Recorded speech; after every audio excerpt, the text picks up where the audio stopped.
రైతన్నలకు నమస్కారం. జై జవాన్ జై కిసాన్. రైతు లేనిదే రాజ్యం లేదు, రైతే రాజ్యానికి తొలిమెట్టు. యావత్ తెలంగాణ రాష్ట్రంలో ఉన్నటువంటి తెలంగాణ ప్రజలందరికీ తెలంగాణ రాష్ట్ర కాంగ్రెస్ ప్రభుత్వం అదిరిపోయే శుభవార్తలను తీసుకొని రావడం జరిగింది. ఈ వీడియోలో ఆసరా పెన్షన్ 2025 ఆసరా పెన్షన్ల పెంపు 4016, 6016 శాసన మండలిలో ఆమోదం కేవలం వీరికి మాత్రమే. వీటికి సంబంధించిన పూర్తి సమగ్రమైన వివరాలు ఈ వీడియోలో తెలుసుకుందాం. తెలంగాణ రాష్ట్ర వ్యాప్తంగా 45,34,541 మంది ఆసరా పెన్షన్లు తీసుకుంటున్నారని ప్రభుత్వం శాసన మండలిలో పేర్కొనడం జరిగింది. ఇంత మోతాదులలో సంఖ్య తీసుకోవడం రాష్ట్ర ప్రభుత్వం పేర్కొనడం అయితే జరిగింది. ఎవరైనా మొట్టమొదటిసారిగా మన ఛానల్ని చూస్తున్నట్లయితే చూసిన వెంటనే లైక్ చేయండి, షేర్ చేయండి, కామెంట్ చేయండి. అదేవిధంగా సబ్స్క్రైబ్ చేసుకొని బెల్ ఐకాన్ ఆన్లో పెట్టండి. లైక్ చేయడం వల్ల తెలంగాణ రాష్ట్రంలో ఉన్నటువంటి 45,34,541 మంది ఆసరా పెన్షన్ వాహులకు వీడియో అనేది చేరడం అనేది జరుగుతుంది. బంధుమిత్రులకు షేర్ చేయండి. తద్వారా దీనికి సంబంధించిన పూర్తి సమగ్రమైన సమాచారాన్ని తెలుసుకునే అవకాశం ఉంటుంది. ప్రతి ఒక్కరూ మీకున్న సందేహాలను కామెంట్ చేయండి. తద్వారా దానికి సంబంధించిన పూర్తి సమగ్రమైన సమాచారం తెలుసుకునే అవకాశం అయితే ఉంటుంది. ప్రతి ఒక్కరూ సబ్స్క్రైబ్ చేసుకొని బెల్ ఐకాన్ ఆన్లో పెట్టడం వల్ల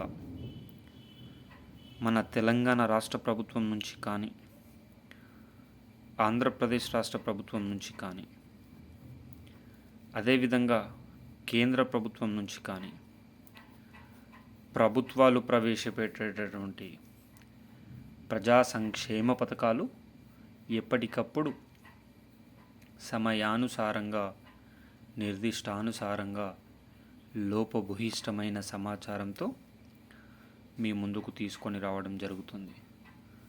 తద్వారా ప్రతి ఒక్కరు కూడా ఈ ప్రజా సంక్షేమ పథకంలో భాగం అయ్యే అవకాశం, నిమగ్నమయ్యే అవకాశం కూడా ఉంటుంది. ఇక వివరాల్లోకి అయితే వెళ్ళిపోదాం. 2025, 2026, 24, 25, 25, 26 దానికి రాష్ట్ర వ్యాప్తంగా 3 కోట్ల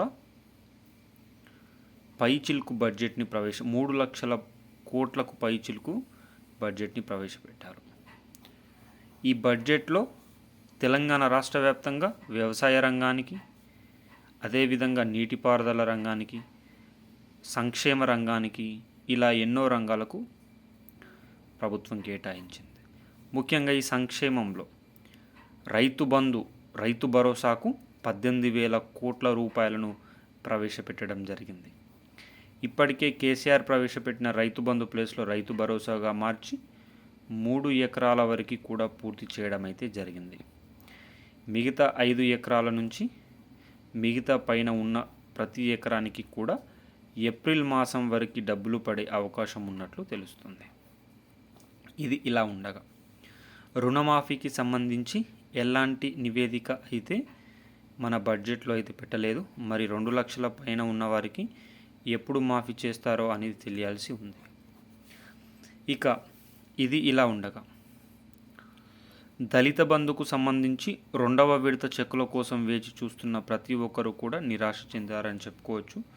దళిత బంధుకు కూడా ఎలాంటి డబ్బుల పంపిణీ కార్యక్రమం అయితే పెట్టలేదు.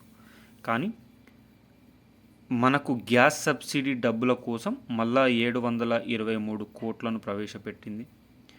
విద్యుత్ కోసం 1000 కోట్లను ప్రవేశపెట్టింది. మహిళల ఉచిత బస్సు కోసం కూడా డబ్బులను ప్రవేశపెట్టడం జరిగింది. ఇది ఇలా ఉండగా దాదాపు ఈ సంవత్సరం పరిపాలనలో ఆసరా పింఛన్వాహులు 45,34,541 మందిలో బీసీలు దాదాపు 70% వరకు ఉన్నట్లు అంచనా వేశారు. అయితే ఈ ఆసరా పెన్షన్లకు సంబంధించి డబ్బుల పంపిణీ కార్యక్రమం ఇప్పటికే ఫిబ్రవరి నెలది కొన్ని జిల్లాల్లో మాత్రమే పెండింగ్లో ఉంది. ఈ మార్చి నెలలో ఈ ఫిబ్రవరి నెలలో ఏ జిల్లాలో అయితే పెండింగ్లో ఉందో వారిని కలుపుకొని ఈ మార్చి నెలలో డబ్బుల పంపిణీ కార్యక్రమం చేసే అవకాశం ఉన్నట్లు తెలుస్తుంది. అయితే దానితో బదులుగా ఈ నెలలో మాత్రం 2,016 రూపాయలు, 4,016 రూపాయలు మాత్రమే ఇవ్వనున్నట్లు సమాచారం. కానీ మన బడ్జెట్లో భాగంగా శాసనసభలో కాకుండా శాసన మండలిలో మాజీ మంత్రి కవితక్క ఒక ప్రశ్న సమాధానం లేవనెత్తింది. ఆసరా పెన్షన్లు 2,016 రూపాయలను 4,016 రూపాయలకు, 4,016 రూపాయలను 6,016 రూపాయలకు ఎప్పుడు పెంచుతున్నారు? ఆ పెన్షన్ల పెంపు కోసం 45 లక్షల పైచిలుకు మంది వేచి చూస్తున్నారని మంత్రి సీతక్కకు ప్రశ్న లేవనెత్తగా సీతక్క పేర్కొనడం జరిగింది. అత్యంత త్వరితగతంగానే ఆసరా పెన్షన్ల పంపిణీ ప్రక్రియ ఉండబోతుందని పేర్కొనడం జరిగింది. అయితే వస్తున్న సమాచారం ప్రకారం ఈ నెలలో ఈ పెన్షన్లకు సంబంధించి పెంపుకు సంబంధించి లిస్టులను విడుదల చేస్తారు. ఎవరైతే fake Aadhaar card, fake ration card, fake సదరం సర్టిఫికేట్లు పెట్టారో వారందరినీ రద్దు చేస్తూ పర్ఫెక్ట్గా 57 సంవత్సరాలు నిండి అన్ని సర్టిఫికేట్లు కరెక్ట్గా ఉన్న వ్యక్తులకు ఈ ఆసరా పెన్షన్ల పెంపు అనేది జరగబోయే అవకాశం ఉంది. అయితే రాష్ట్ర కాంగ్రెస్ ప్రభుత్వం వ్యవసాయానికి ఎక్కువ డబ్బులను ప్రవేశపెట్టగా ఎస్సీ, ఎస్టీ, బీసీ, ఓసీ సంక్షేమాలకు కూడా డబ్బులను ఎక్కువ ఖర్చు పెట్టడం పట్ల ప్రభుత్వం బడుగు బలహీన వర్గాలపైన దృష్టిని సారించిందని చెప్పుకోవచ్చు. అనగా బడుగు బలహీన వర్గాలు ప్రగతిని సాధించడానికి, అభివృద్ధిని సాధించడానికి ప్రభుత్వం వేల కోట్లలో బడ్జెట్ని ప్రవేశపెట్టింది. మరి ఇప్పటికే చాలా జిల్లాలలో ఫిబ్రవరి నెల ఆసరా పెన్షన్లు రాకపోగా మార్చి నెల ఆసరా పెన్షన్లు ప్రారంభం కాలేవు. 2 లేదా 3 రోజుల్లో ఈ పంపిణీ కార్యక్రమం జరిగే అవకాశం ఉన్నట్లు తెలుస్తుంది. వీడియో చూస్తున్న ప్రతి ఒక్క శ్రేయోభిలాషి మీకు ఎన్ని నెలల ఆసరా పెన్షన్లు పెండింగ్లో ఉన్నాయి? ఆ ఆసరా పెన్షన్లు కామెంట్ రూపంలో తెలియచేయండి. తద్వారా ప్రతి ఒక్కరికి విలువైన సమాచారాన్ని అందించిన వ్యక్తులుగా నిలుస్తారు. వీడియో నచ్చితే సబ్స్క్రైబ్ చేసుకొని బెల్ ఐకాన్ ఆన్లో పెట్టండి.